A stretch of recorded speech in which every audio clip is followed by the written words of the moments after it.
Hello, this is Ninja Unmatched from Ninja Tech Consulting. Today I'm just in this video gonna just display and show off the DraStic DS Emulator.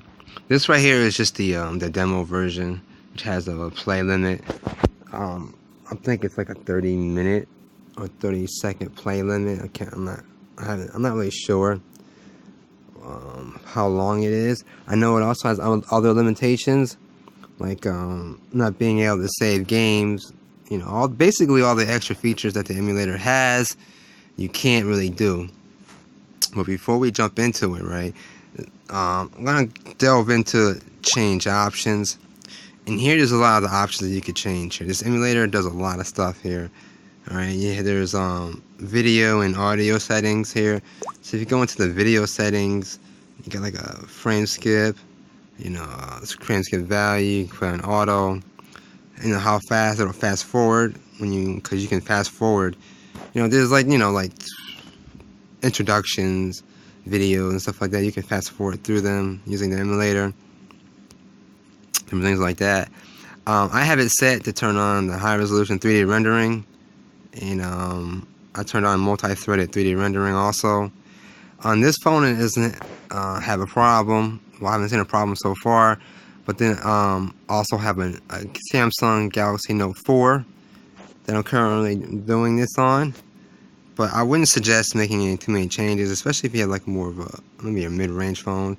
Basically, if you paid like $100 to $150 for your phone, you probably don't have a high-end phone. Or if it was like a last year or 2-year-old model phone that you got for that price, it might be high-end. So just know what phone you have and how good the phone is before you start playing with these settings. I would say I'll keep them off first to make sure everything runs fine first, and then turn them on to see what happens. If you run into problems, then most likely your phone probably can't do that particular feature that you enabled. So I'm going to step back a little bit here.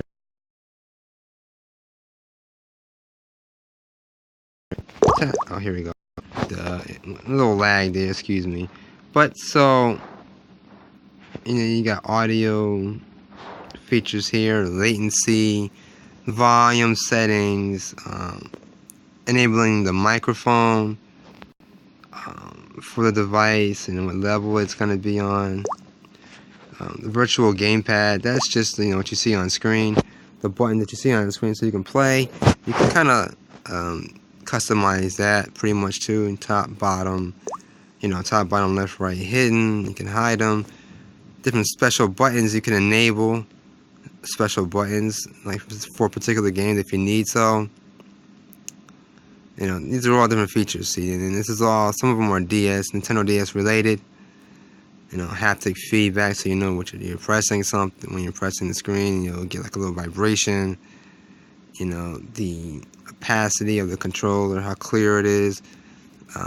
Moving further, you can also, the emulator also supports external controllers, so you can use an external controller with this if you can.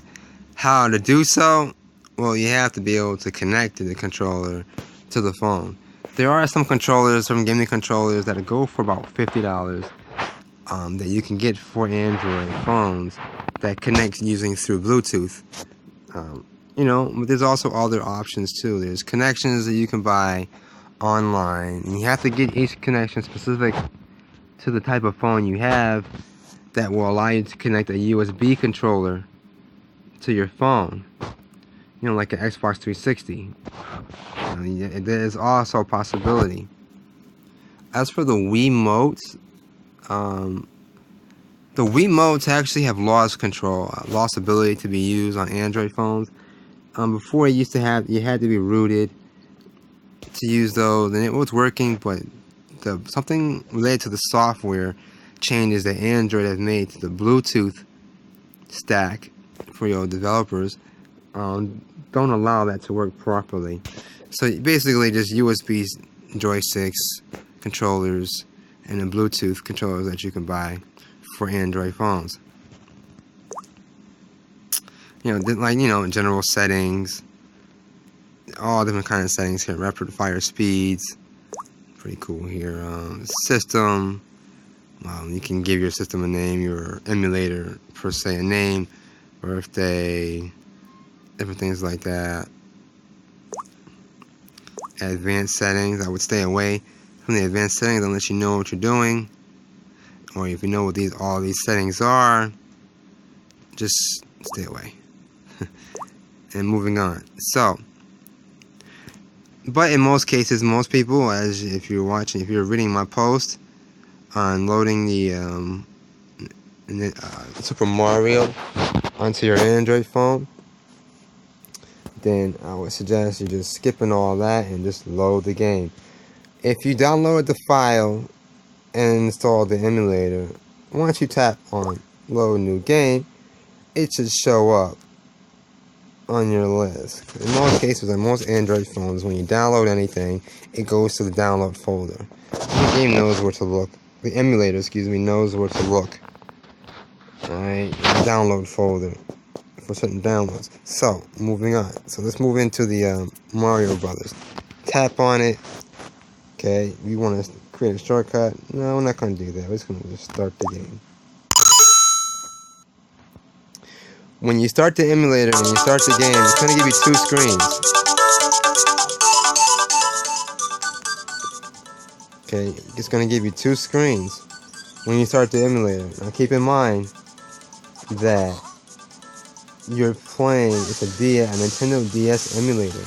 The DS has two screens, one on top, one on the bottom. The one on the bottom is the one that you normally play the games on. The one on the top allows for settings or extra features or options that a game may have.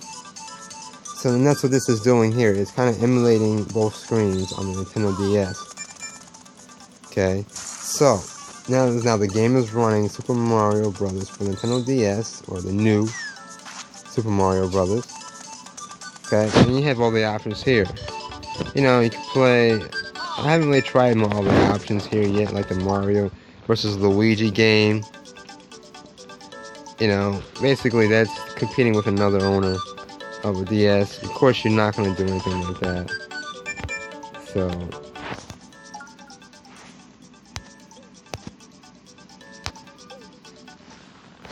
of course you're not going to do anything like that. And you have the mini games for it. And you can play looks like you can play the mini games. I haven't really played. I'm just showing you that the game does play. It does play. So the versus battle, which most likely won't work, on one player you should be able to do. Okay, and then the game options. You know, you're choosing the audio sounds and how the buttons are associated. You know, either X and Y to dash, A and B to jump, or you can change it any way you want. I'm going to leave it like that for now. Now, to play the game, of course, you're going to tap on and play the game. But before I do that, on the bottom, you see this is the joystick. You see this is the on-screen joystick. You can remove this joystick if you ever so need to, if you connect a regular joystick to your phone. Okay, but in most cases, for most people, you may not be able to do that. You may not, or have it at the moment. You're gonna use the on-screen joystick controller to do so. So, now the settings for the emulator, the little arrow in the middle pointing upward inside a half circle. You tap on that, and you get a bunch of options here, like like the audio options in the top right, and top left. Here's also the pen. DS has a pen option. Saving, which won't work if I tap on it. See, this is not a full version of the DraStic emulator. All that is enabled when you purchase the emulator. If you need to make the screen full screen to start playing the game, remember, you want to play the game itself. Sometimes you don't need two screens open at all times, especially not for Super Mario. So if you need to move it full screen, there's the icon in the lower left here, where the three arrows pointing in three different directions together. You tap on that and you get full screen. and you get full screen, and then you have your start and select buttons. And you have to, of course, you have the left and the right buttons on top if you so need so. If you so need for whatever game that you're playing. Again, but we're not gonna. We don't believe we need those 2 buttons. Super Mario Brothers. So, in order to play the game, so now to show you that the game does play, I'm gonna just play one of the levels of the game, kind of give you an idea that it does play. So, I'm gonna skip all that. I'm gonna start. But we have to first remember, you have to zoom back out to open the second screen so that you can see the other screen in order to start the game or the game option. So, we're gonna choose a Mario game. Of course, you can select the file. You can save the file, but again, you cannot do that until you pay for the emulator.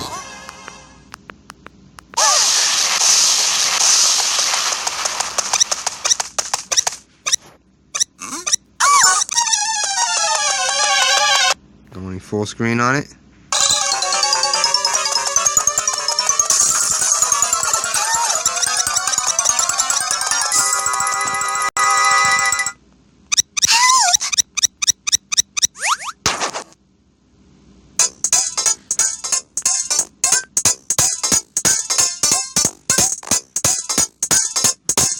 Okay, here we go.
So as you can see, the gameplay is just fine. The file is not very big at all to play the game. And so on this is basically how you're able to get Super Mario Brothers, or the new Super Mario Brothers for the Nintendo DS, playing on your Android device. This particular game doesn't really require much of a phone, so even if you wanted to turn on a lot of video features, add-ons, 3D, whatever, I don't think it would make much of a difference. In playing this particular game, it doesn't have a lot of, it doesn't really tax your phone that much. But again, so now that I've done all that, see, we don't have an option to save through the emulator.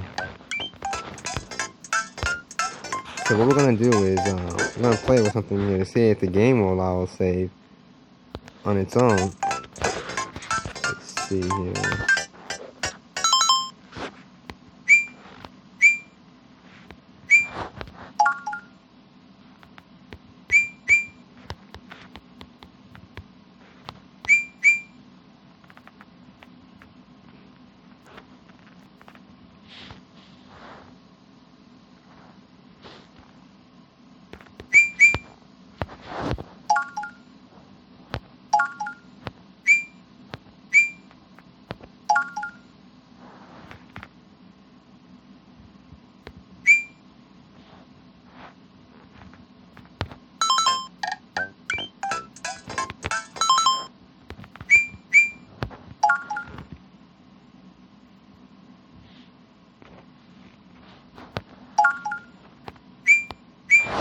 And as you can see, right, there's no real option to save anything.